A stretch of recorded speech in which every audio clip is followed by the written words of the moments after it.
மனசு அவருடைய வந்தில்லை. பெருந்துறை பகுதியில் செயல்படும் அனைத்து அரசியல் கட்சிகள், காங்கிரஸ் இருக்கார்.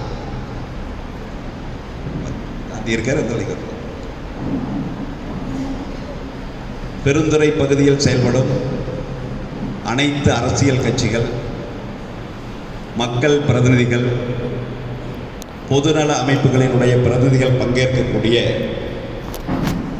இந்த சிறப்பான ஆலோசனை கூட்டத்திற்கு தலைமைதாங்க வாய்ப்பளித்த அனைவருக்கும் முதலில் என்னுடைய நெஞ்சார்ந்த நன்றியை தெரிவித்துக் கொள்கிறேன். பின்னாடி அன்பிற்குரிய நண்பர்களே, தோழர்களே, பெரியோர்களே, இந்த கூட்டத்தினுடைய நோக்கம் குறித்து நேரடியாகவும் சொல்லியிருக்கிறோம். இந்த கூட்டத்துக்கான அழைப்பு கடிதத்திலையும் சொல்லியிருக்கிறோம். ரெண்டாவது, நமக்கு எல்லாருக்கும் தெரிஞ்ச விஷயங்கள். இப்போ கடந்த புத்தாண்டு தினத்தில் தமிழ்நாடு அரசாங்கம் உள்ளாட்சி அமைப்புகளை, குறிப்பாக மாநகராட்சி நகராட்சிகளுக்கு அருகில் இருக்கக்கூடிய உள்ளாட்சி அமைப்புகளை மாநகராட்சி நகராட்சிகளோட இணைச்சும் பேரூராட்சிகள் ஊராட்சிகளை தரமுயர்த்தியும் ஒரு 5 அரசாணைகளை வெளியிட்டிருப்பதை நீங்கள் எல்லாரும் அறிவீங்க.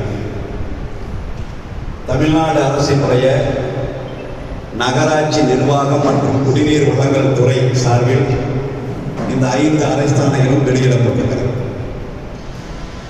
இந்த அரசாணையில் பல்வேறு விவரங்கள் இருக்கிறது, அதெல்லாம் உங்களுக்கு தெரியும். இப்போ குறிப்பாக இந்த 5 அரசாணைகளில் ஒன்றான அரசாணை எண் 203இல் 13 புதிய நகராட்சிகள் உருவாக்கப்பட்டது. அந்த புதிய 13 நகராட்சிகளில் நம்முடைய மாவட்டத்தில் 2 நகராட்சிகள் இடம்பெற்றிருக்கிறது. அதில் ஒன்று பெருந்துறை சிறப்பு நிலை பேரூராட்சி நகராட்சியாக தலைமைப்பட்டது. மற்றொன்று கவுந்தப்பாடி ஊராட்சி, அது அருகில் இருக்கக்கூடிய சதங்கபாளையம் பேரூராட்சி, பி மேட்டுப்பாளையம் பேரூராட்சிகளை இணைந்து நகராட்சியாக அறிவிக்கப்பட்டது. அது தவிர அவிநாசி, சங்ககிரி உட்பட கன்னியாகுமரி உட்பட 13 நகராட்சிகள் இந்த 203 அரசாணை மூலம் அறிவிக்கப்பட்டிருக்கிறத நீங்கள் அறிவீர்கள்.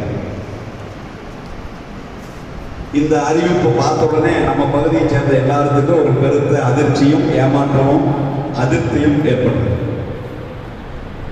ஏன்னா பெருந்துறை பகுதியில் செயல்படக்கூடிய அனைத்து அரசியல் கட்சிகளும், பொது அமைப்புகளும், பொதுமக்களும் அரசிடம் வச்சிருந்த ஒரே கோரிக்கை, பெருந்துறை நகரில் 2 உள்ளாட்சி அமைப்புகளாக, குறிப்பாக பெருந்துறை கருமாட்டு சிலைவாளர் 2 பேரூராட்சியாக செயல்பட்டு இருக்கிறதுனால ஒருங்கிணைந்த முறையில் வளர்ச்சி திட்டங்களை மேற்கொள்வதில் சிரமங்கள் ஏற்படுது. ஆகவே 2ஐயும் இணைத்து நகராட்சியாக அறிவிக்க வேண்டும் என்பதுதான் பெருந்துறை பகுதியில் இருக்கக்கூடிய அனைத்து அரசியல் கட்சிகள், பொது அமைப்புகளினுடைய நீண்ட கால கோரிக்கை. நீண்ட கால கோரிக்கைன்னா 96 ஒரு 30 ஆண்டு காலமாக அனைத்து தரப்பினரும் வலியுறுத்தக்கூடிய கோரிக்கை. இந்த அடிப்படையில் நம்முடைய பொதுமக்கள், அரசியல் கட்சிகள், பொதுநல அமைப்புகள் மட்டுமல்ல, நமது 2 பேரூராட்சி மன்றங்கள்